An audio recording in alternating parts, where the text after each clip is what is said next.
Camarógrafo, hermanos.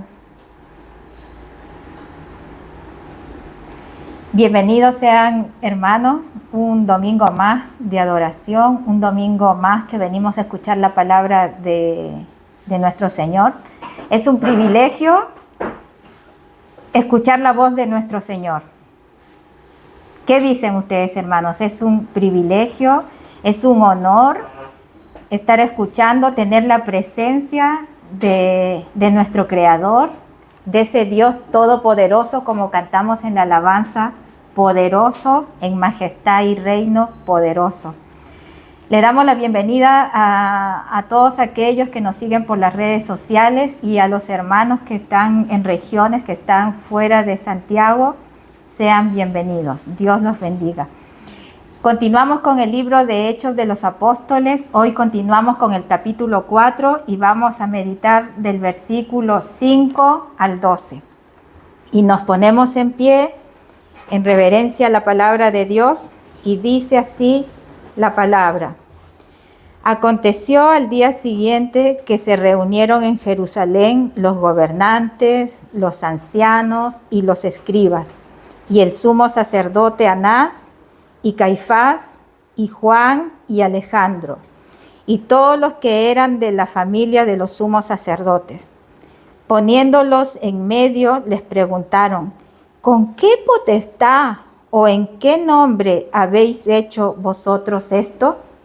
Entonces Pedro, lleno del Espíritu Santo, les dijo, gobernantes del pueblo y ancianos de Israel, puesto que hoy se nos interroga acerca del beneficio hecho a un hombre enfermo, de qué manera éste haya sido sanado, sea notorio a todos vosotros y a todo el pueblo de Israel que en el nombre de Jesucristo de Nazaret, a quien vosotros crucificasteis y a quien Dios resucitó de los muertos, por él este hombre está en vuestra presencia sano. Este Jesús es la piedra reprobada por vosotros, los edificadores, la cual ha venido a ser cabeza del ángulo. Y en ningún otro hay salvación, porque no hay otro nombre bajo el cielo dado a los hombres en que podamos ser salvos. Hasta ahí la palabra del Señor. Padre del cielo, te damos gracias por esta palabra, te pedimos que la bendigas, que tu Espíritu Santo nos acompañe el día de hoy para poder entender tu mensaje y sobre todo para poder ponerlo por obra. Ayúdame para dar este mensaje de una manera práctica y llévate la gloria en el nombre de tu Hijo Jesús. Amén y amén. Pueden sentarse, mis hermanos. Vimos en el sermón pasado cómo Pedro y Juan se enfrentaron ante las autoridades religiosas de Jerusalén tras sanar un hombre que había sido cojo desde el nacimiento. ¿No es cierto? Sabemos que este cojo lo sentaban en la puerta de un templo llamada La Hermosa, ¿no es cierto, niños?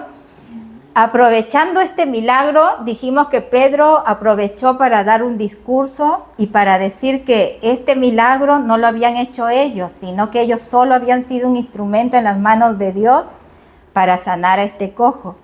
Y estas autoridades religiosas, al ver este milagro, en vez de alegrarse de que una persona se sanó y fue salva, ocurrió en ellos todo lo contrario. Se pusieron envidiosos, se llenaron de celo, porque temían que después la gente les diera mayor importancia a Pedro y a Juan y a ellos los dejen de lado, porque mucha gente, cuando escucharon este discurso y vieron este milagro, mucha gente creyó y se convirtió a la fe de Jesucristo. Y por eso estos religiosos estaban furiosos. Vayamos al versículo 5 y 6. Y dice, ¿me siguen? Aconteció al día siguiente que se reunieron en Jerusalén los gobernantes, los ancianos y los escribas, y el sumo sacerdote Anás y Caifás y Juan y Alejandro y todos los que eran de la familia de los sumos sacerdotes. Lucas pone énfasis en esta situación. Sabemos que el libro de los Hechos fue escrito por Lucas, ¿no es cierto? Y nombra a los gobernantes, nombra a los sumos sacerdotes y también a las familias de estos sacerdotes que se reunieron, se congregaron. Qué importante es testificar de Cristo y hacerlo con amor y pasión como lo hizo Juan y como lo hizo Pedro, que defendieron a Cristo en esta oportunidad que estaba siendo atacado. Este pasaje nos debe enseñar que habrá siempre oportunidades en que por el hecho de tú testificar de Cristo vas a enfrentar, como les decía, vamos a enfrentar oposición. Y a veces hablamos en el sermón anterior que la oposición la vamos a tener en nuestra propia familia, en nuestros hijos, en nuestro trabajo. Vamos a presentar oposición, críticas, burlas, y te tropezarás con gente que dice yo creo en Dios y piensan que están siguiendo a Dios, pero solo son gente religiosa que no tiene amor de Dios en sus vidas. A estos sacerdotes no les importó, como les decía, para nada la sanidad de este cojo. Les importó que su prestigio social y su prestigio religioso como autoridades que eran. Esto fue lo que provocó el discurso de Pedro, que en ellos no había alegría, no había admiración por este milagro, no había el reconocimiento de Cristo, sino que les produjo mucha envidia, mucho celo por este milagro. Y por eso quienes lo escucharon deben haber informado, cuando vieron este milagro, debieron haberles informado a estos sacerdotes, como Anás, Caifás, Alejandro y a toda la parentela de los sumos sacerdotes. Vayamos al versículo 7. Dice, y poniéndolos en medio les preguntaron, ¿con qué potestad o en qué nombre habéis hecho vosotros esto? Vemos cómo Pedro y Juan fueron llevados ante el Sanedrín. Imagínense, el Sanedrín era como un lugar de reunión que era en semicírculo. Y a la persona que se le iba a interrogar se le iba a poner en medio. Y todos observando con escalas, mirando todos al que iba a ser interrogado. Imagínense esa escena, cómo se sentiría Pedro, se sentiría de cierta manera intimidado, que todos los ojos estuvieran apuntando hacia él. Esto nos evidencia que Pedro y Juan estaban ante los líderes religiosos y las autoridades más importantes de Israel, esperando que les preguntaran en quién habían hecho ese milagro. Me imagino cómo se sentiría Pedro o cómo nos sentiríamos nosotros que estemos en un centro así, en un Sanedrín así, que todos nos estuvieran mirando, especialmente que estuviera ahí el presidente y todas las autoridades. Estos religiosos tenían esa manera intimidante. Me imagino nosotros nos pusiéramos nerviosos ante cierta situación, pero Pedro y Juan eran valientes, no tenían miedo y enfrentaban con amor y pasión y defendían y testificaban de Jesucristo. No sintieron esa sensación de susto o esa sensación de miedo. Vemos cómo este tribunal ejerce total autoridad para saber en qué nombre habían sanado ese cojo. Y Pedro les dice, no fue por nuestros méritos, fue por Jesucristo. Era una pregunta ambigua, ya que la verdadera preocupación, como les decía, no era que el hombre había sido sanado, sino que ellos iban a perder su rango, su prestigio. ¿Y qué era lo que les molestaba tanto a ellos? de que ellos estuvieran predicando sobre la resurrección, ya que la mayor parte del Sanedrín, sabemos que habían fariseos, habían saduceos. Los fariseos dijimos que creían en la vida después de la muerte, y los saduceos no creían que había vida después de la muerte. Y justamente eso era lo que estaban predicando Pedro y Juan, que había vida después de la muerte, había resurrección. Y esto iba en contra de sus creencias. Y dada la pregunta que estos religiosos le hacen a Pedro, exigiéndole con qué potestad y en qué nombre hicieron esto, les permitió confrontarlos también a estas autoridades de las maldades que habían hecho. Pedro tomó estas palabras de los religiosos como una maravillosa oportunidad para testificar de Jesucristo. Vayamos al versículo 8 y 9. ¿Me sigue? Entonces Pedro, lleno del Espíritu Santo, les dijo: gobernantes del pueblo y ancianos de Israel, puesto que hoy se nos interroga acerca del beneficio hecho a un hombre enfermo, ¿de qué manera éste haya sido sanado? Aquí vemos algo importante que ocurre en la vida de todo creyente que ha recibido a Cristo. Nosotros, para ser llenos del Espíritu Santo, ¿qué es lo que tiene que pasar en nosotros? Un nuevo nacimiento, para así poder testificar de Cristo en nuestras vidas. Desde el comienzo de este libro hemos visto y hemos oído del Espíritu Santo, ser llenos del Espíritu Santo. A veces dicen que ser llenos del Espíritu Santo es andar haciendo tonteras, es andar hablando en lenguas, profetizando, cayéndose al piso, zarandeándose, viendo visiones, profetizando. Eso no es ser llenos del Espíritu Santo. Y hoy día en el sermón de la mañana vimos que ser llenos del Espíritu Santo no solamente es creer en Jesucristo, sino es someterse a su voluntad. Porque hasta el diablo cree, pero aquí hay que someterse a la voluntad del Espíritu Santo. Tiene que ver con nuestro sometimiento a la voluntad de Dios. Instruirse y empaparse profundamente del conocimiento de Dios. Es decir, que nuestros pensamientos, nuestros actos, nuestras acciones, conductas, deben estar llenos de la presencia de Dios por medio de Jesucristo. Y esto es ser lleno del Espíritu Santo. Este pasaje nos enseña y nos invita a reflexionar si somos o no somos llenos del Espíritu Santo. Porque es importante estar lleno del Espíritu Santo para que Él nos pueda usar y estar preparados para ser defensores del Evangelio. Sabemos que Dios no va a usar a gente que no se prepara, a gente que no está empapada de la presencia de la palabra de Dios. Ni tampoco el Espíritu Santo usará a aquellos que no someten su voluntad a Dios y a su palabra. Por eso la palabra de Dios nos manda a que lo amemos con todo nuestro ser.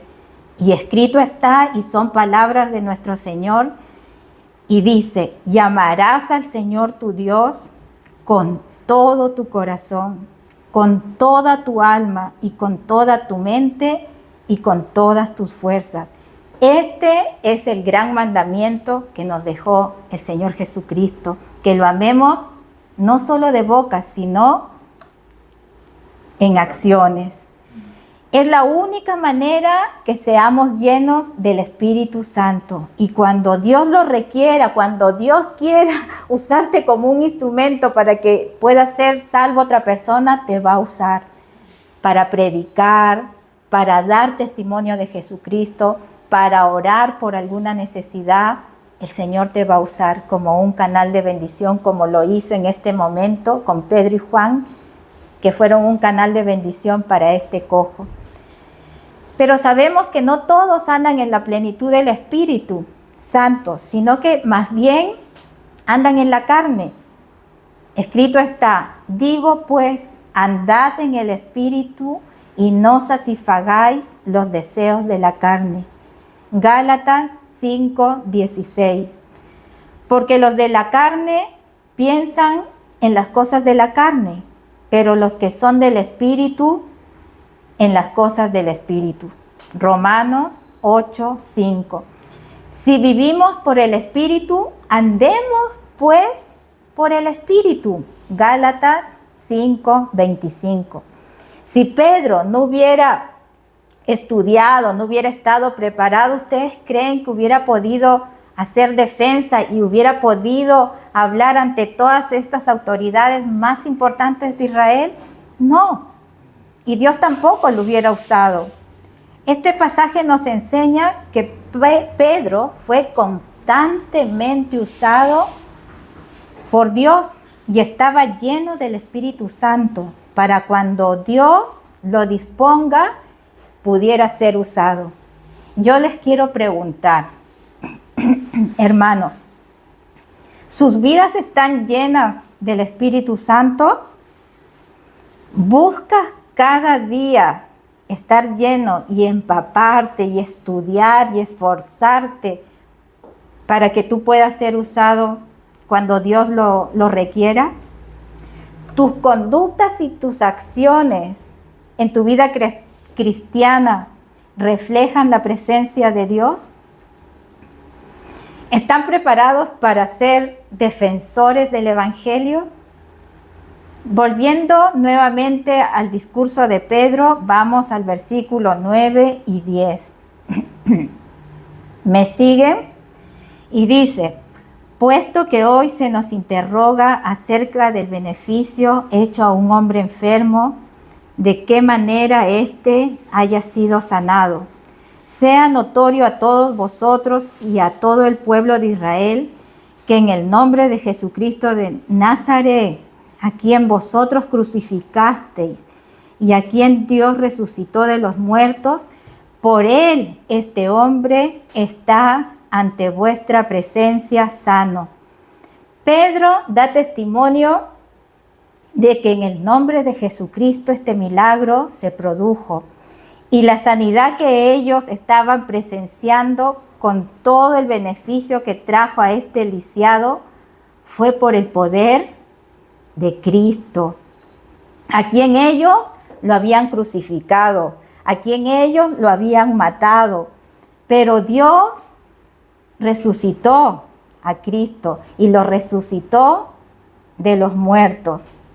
Vemos qué importante es saber de la resurrección, ya que es un pilar fundamental de nuestra fe cristiana.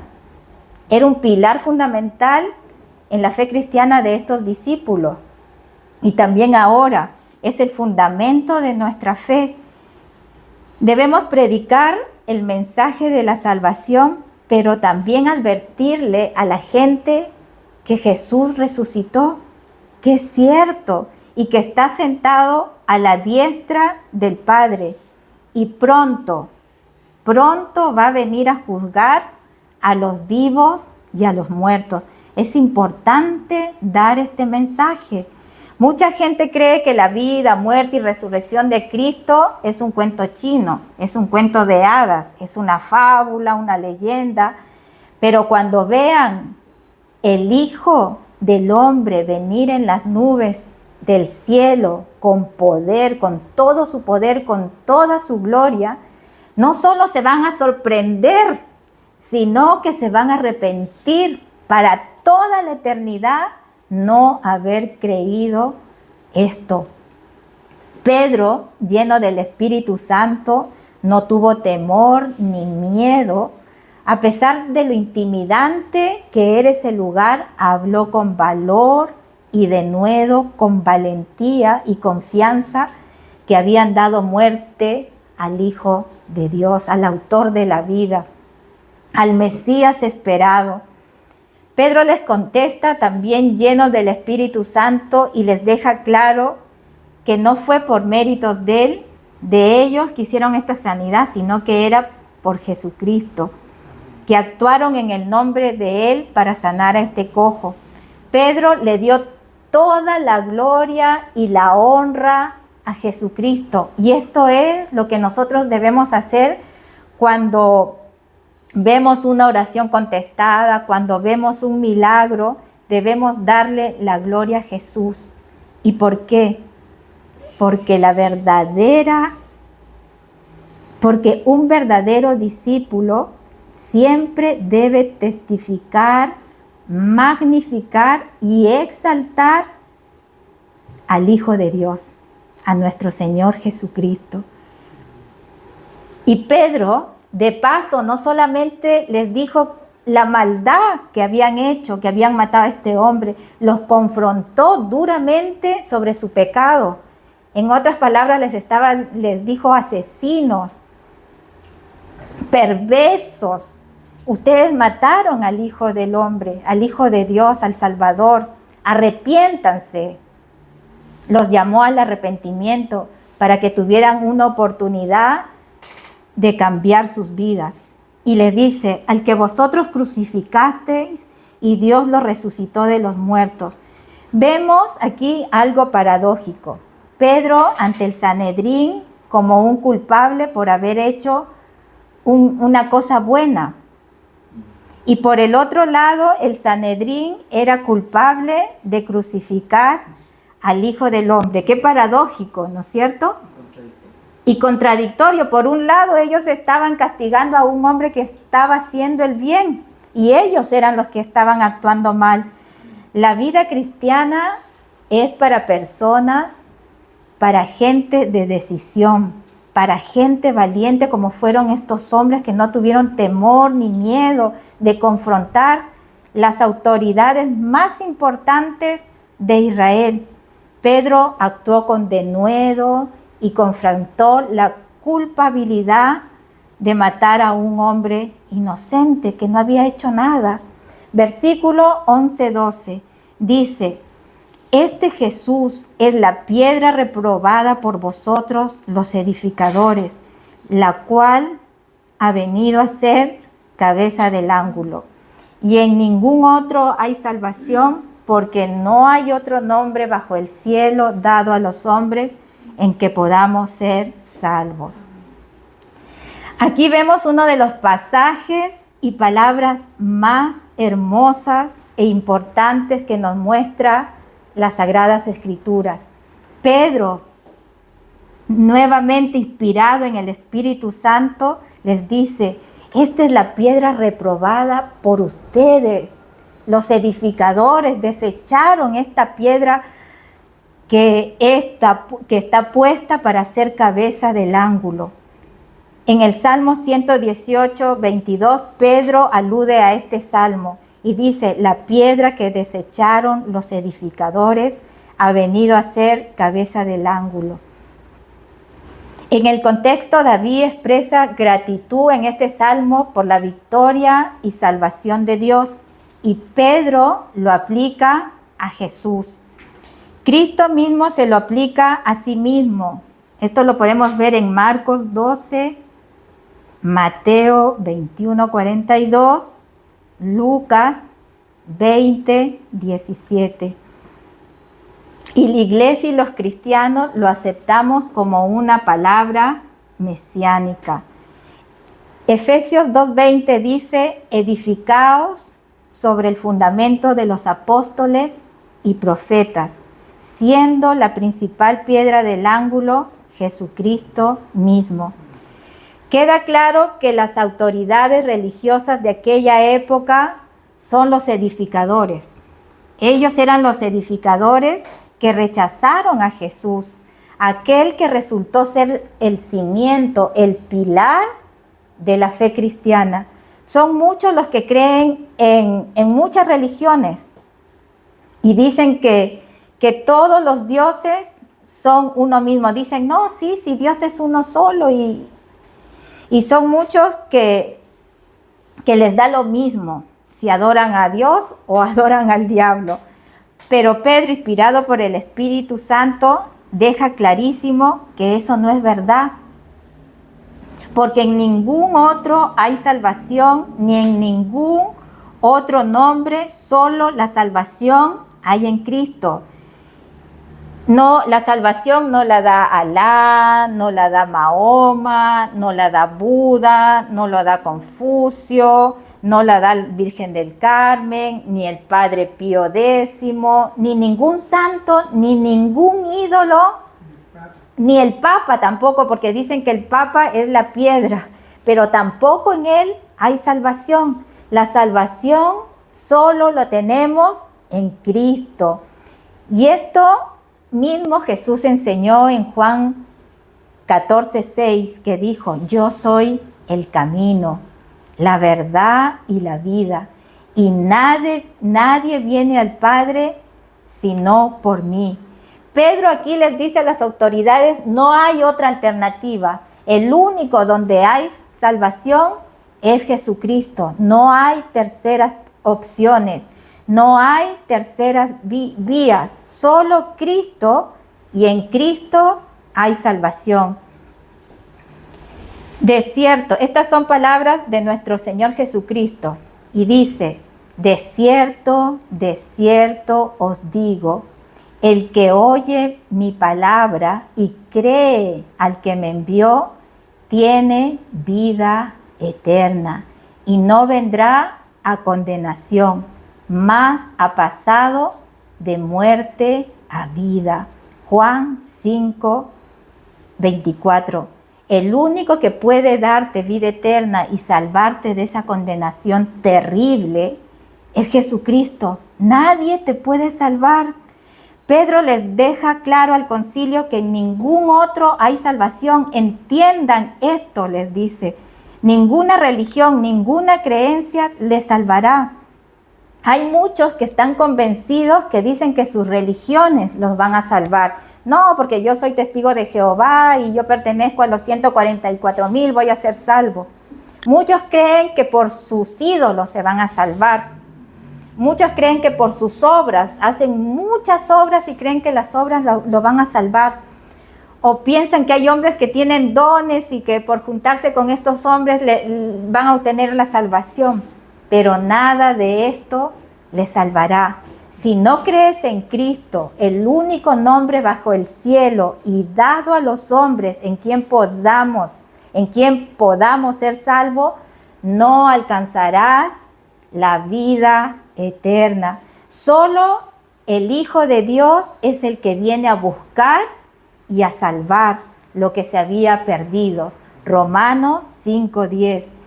Porque si siendo enemigos fuimos reconciliados con Dios por la muerte de su Hijo, mucho más estando reconciliados seremos salvos por su vida.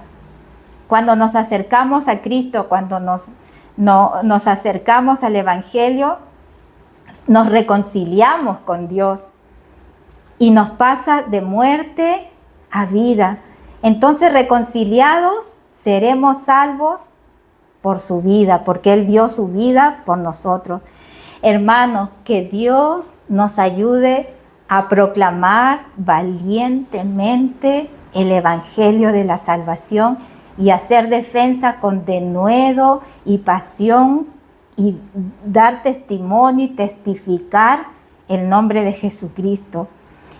Y porque Él es el único camino para obtener la salvación, y fuera de Él no hay salvación. Busquemos la llenura del Espíritu Santo, busquemos la llenura del Espíritu Santo empapándonos, estudiando la palabra para poderla aplicar en nuestra vida, para que cuando Dios quiere echar mano y quiera salvar a alguien, nos pueda usar. Y seremos así un canal de bendición. Pedro no se guardó nada, confrontó el pecado que había en el pueblo, y que seamos valientes también de confrontar a las personas en el error que andan. Que este pasaje nos ayude a ser valientes ante la oposición que podamos encontrar en nuestra vida cristiana. Los apóstoles nos dejaron este ejemplo, no se intimidaron por el poder de las máximas autoridades. Hermanos, este pasaje nos enseña la importancia de estar siempre sumergidos y empapados de la presencia de Dios para estar llenos del Espíritu Santo. Para cuando haya que defender nuestra fe, incluso enfrentando rechazo de quien menos te imagines, o alguna autoridad terrenal o de algunos religiosos que vendrán con falsas enseñanzas o doctrinas de demonios, que siempre le hablemos a las personas que se oponen pasivamente que solo hay un Dios y solo hay un mediador entre Dios y los hombres, y ese es Jesucristo, hombre. Hermanos, que Dios nos ayude a poner en práctica todo lo que hemos aprendido, y nos ponemos en pie y oremos. Padre Celestial, te doy muchas gracias por esta palabra que tú nos has hablado. Gracias por los testimonios de estos hombres valientes que nos dejaron un ejemplo a seguir de valentía, de denuedo, de amor por defender tu verdad. Esa verdad que se está escondiendo y aluden a dioses que no hacen nada. Pero tú eres ese Dios verdadero, ese Dios vivo, ese Dios que salva. Ayuda a la humanidad, porque vemos, Señor, como en tu pueblo Israel eran duros de servir, que no entendían. Y te pido, Señor, misericordia por la humanidad que está dura de entender, de no considerar tus palabras y viven en su religiosidad alejados de ti, Señor.